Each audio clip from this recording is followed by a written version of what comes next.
pribadi Hakim Hamozaro Waruwu, Hakim Tipikor di Pengadilan Negeri Medan yang menyidangkan perkara korupsi di Dinas PUPR Sumatera Utara terbakar.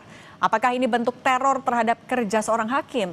Kami akan bahas bersama dosen Sekolah Tinggi Hukum Indonesia Jentera, Bivitri Susanti, dan juru bicara MA, Yanto. Selamat petang semuanya. Selamat petang. Prof Yanto, ketika KY saja turun tangan untuk melakukan investigasi, kalau dari MA apakah juga menemukan ada kejanggalan? Ya, dari Mahkamah Agung begitu mendapat laporan secara lisan dari yang bersangkutan, maka kemudian langsung menelpon Kapolda Medan untuk melakukan penyelidikan terhadap peristiwa kebakaran tersebut. Dan kemudian juga minta untuk melakukan perlindungan kepada majelis hakim yang menyidangkan perkara korupsi tersebut. Kasus apa Pak? Maksudnya perkara apa? Ya semua perkara yang ditangani dia kan sedang menangani perkara. Ya, kami minta perlindungan, pengawasan sambil menunggu hasil penyelidikan terhadap kebakaran rumah tersebut. Apakah di kemudian hari kebakaran rumah tersebut kebakaran biasa atau kemudian kebakaran tersebut merupakan peristiwa pidana. Seperti itu. Dan artinya di Mahkamah Agung langsung mengontak kepada Kapolda Sumatera Utara. Termasuk kepada majelis hakim lain yang menangani kasus korupsi Dinas PUPR di Sumut, Prof? Ya. Ketua Mahkamah Agung meminta langsung untuk melakukan pengamanan dan perlindungan kepada para hakim di Sumatera Utara. Kalau soal ancaman yang diterima oleh Pak Hamozaro itu juga didengar oleh MA. Itu berapa lama ancaman diterima? Ya, yang bersangkutan menyampaikan sering menerima telepon, tapi begitu diangkat, ya tidak ada suara. Ya itu, jadi begitu ada telepon dan teleponnya nomornya bergonta-ganti seperti itu. Itu sudah berapa lama, Prof?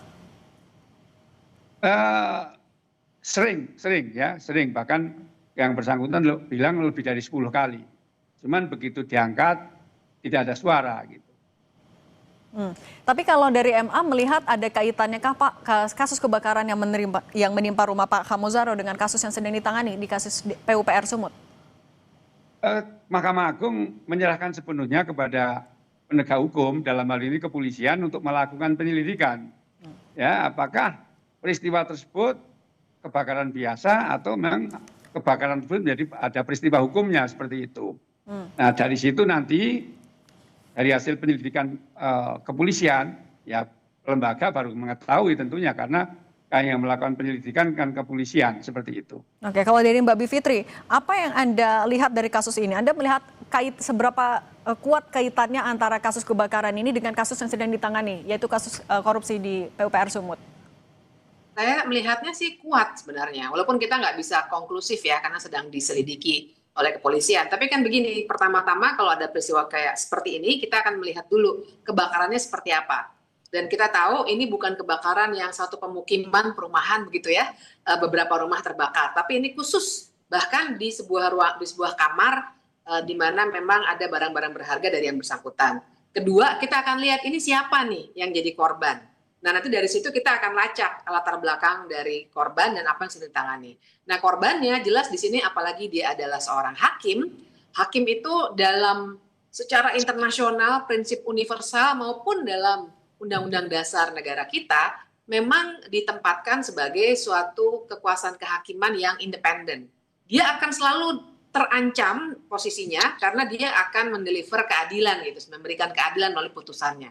Nah, jadi dari profil yang kedua tadi ya, dari profilnya bahwa ia adalah seorang hakim, kita akan lihat perkara yang ditangani. Jadi meskipun kita belum tahu keputusan atau hasil penyelidikan dari kepolisian, dari dua indikasi itu saja menurut saya sih sudah cukup kuat kaitannya dengan perkara yang ia tangani, terutama kaitannya dengan Dinas PUPR tadi, Mbak. Dan Anda melihat ini juga adalah bentuk intimidasi kepada hakim yang bersangkutan berarti? Dari polanya, iya. Saya melihat ini intimidasi ya, karena diikuti kan kita juga membacanya dalam konteks yang lebih besar. Seperti diceritakan tadi oleh Prof Yanto, sebelumnya ternyata juga ada panggilan-panggilan seperti itu yang kita jangan remehkan. Karena posisi hakim ini memang istimewa, apalagi menangani kasus korupsi yang melibatkan tidak hanya jabatannya yang penting yang ada kaitannya dengan korupsi tentu saja, tapi juga kaitannya dengan sebuah jaringan kejahatan yang lebih besar. Karena kalau korupsi itu pasti nggak mungkin sendirian, seperti halnya pembunuhan atau pencurian begitu. Prof Yanto, ketika MA juga meminta adanya perlindungan untuk majelis hakim yang sedang menangani perkara yang saat ini sedang dilakukan, termasuk juga tadi kasus di Dinas PUPR, apakah artinya MA juga mencurigai ada kaitan ke arah sana atau soal ancaman juga ada kaitannya ke arah sana? Ya lebih dari preventif lah Pak. Kita menjaga karena kan sudah ada peristiwa kebakaran. Walaupun harus kita buktikan dulu apakah kebakaran tadi kebakaran biasa atau peristiwa hukum. Oleh karena itu Mahkamah Agung ya sedini mungkin untuk menjaga memberikan perlindungan kepada majelis hakim dan langsung ya Pak Ketua Mahkamah Agung telah meminta dan saya juga telah telepon langsung kepada Kapolda Medan dan alhamdulillah yang Kapolda Medan menindaklanjuti untuk segera memberikan pengamanan dan perlindungan kepada majelis hakim di Pengadilan Negeri Medan. Prof Yanto memastikan artinya semua hakim di PN Medan atau hanya untuk kasus Dinas PUPR saja yang dapat perlindungan? Iya tentunya semua tentunya. Khususnya majelis hakim yang menyidangkan perkara yang sedang berjalan ya, khususnya itu. Oke. Mbak Bivitri, ketika perlindungan secara khusus diminta untuk majelis hakim sedang menangani kasus besar, diduga terkait dengan orang-orang besar, apa yang seharusnya tidak boleh luput dari pandangan KY dan juga polisi ketika menangani kasus kebakaran ini? Yang pasti kita harus menggunakan momentum ini untuk mengingatkan kembali, itu kewajiban negara dengan seluruh aparatnya, termasuk Komisi Yudisial, Kepolisian, juga bahkan Presiden, supaya independensi kekuasaan kehakiman ini terjaga gitu. Jadi saya kira dalam konteks yang ini Komisi Yudisial kan lebih masuk sebenarnya kepada persoalan etik biasanya ya, tapi tentu saja secara kelembagaan ia bisa memberikan dukungan moral maupun politik kepada Mahkamah Agung yang tengah melakukan perlindungan untuk menjaga martabat hakim gitu. Tapi saya kira tentu saja yang tidak boleh luput adalah dicek lagi sebenarnya peristiwa apa yang mengikuti sebelum terjadinya kebakaran dan sesudahnya juga. Dan yang kedua, harus dilacak betul kaitannya dengan perkara yang sedang ditangani. Jadi nanti akan makin terlihat tuh kaitannya dengan menjaga independensi hakim tadi, dan disinilah peran Komisi Yudisial juga sangat kita butuhkan untuk mendukung ini semua ekosistem peradilan nih harus kerjasama dengan baik ya. Ini momentum yang paling pas untuk bilang, hey, jangan lupakan, ini adalah lembaga yang sangat-sangat penting untuk membangun negara hukum kita. Jangan sampai diacak-acaknya oleh kekuatan politik, juga melalui intimidasi yang sangat kasar seperti ini ya. Kebakaran itu kan sesuatu yang sebenarnya luar biasa terlihat begitu. Artinya juga kekuasaan yang mungkin ya, kita masih indikasi sebenarnya tengah melakukan kegiatan seperti ini, cukup percaya diri untuk menunjukkan bisa dilihat oleh mata publik secara jelas intimidasi yang dilakukan terhadap hakim yang tengah menangani perkara tertentu. Kalau dari Prof Yanto, Anda melihat dari pemeriksaan sementara, olah TKP sementara dari polisi, koordinasi Anda juga dengan Pak Hamozaro, Anda menduga ada kesengajaan tapi dalam kasus kebakaran ini, Prof? Ya, kami tidak bisa menduga-duga ya. Kalau menduga-duga, ya namanya orang menduga-duga, tapi kan lebih pastinya kita menunggu sepenuhnya hasil penyelidikan yang dilakukan oleh kepolisian ya. Kita tunggu bagaimana hasilnya, apakah betul-betul kebakaran ini peristiwa hukum atau kebakaran biasa. Tentunya saya kira tidak terlalu lama itu hasilnya akan segera ketahuan seperti itu Pak. Kalau perlindungan yang secara spesifik diminta untuk majelis hakim itu perlindungan seperti apa Prof Sapi? Ya tentunya kan ada yang namanya pelindungan itu kan ada pengawalan yang tertutup terbuka kan seperti itu ya. Apakah nanti yang diberikan itu seperti apa? Sepenuhnya kepada kepolisian ya. Kepada kepolisian untuk memberikan perlindungan dan pengamanan kepada majelis hakim atau kepada para hakim di Pengadilan Negeri Medan, khususnya majelis hakim yang sedang menangani perkara korupsi tersebut.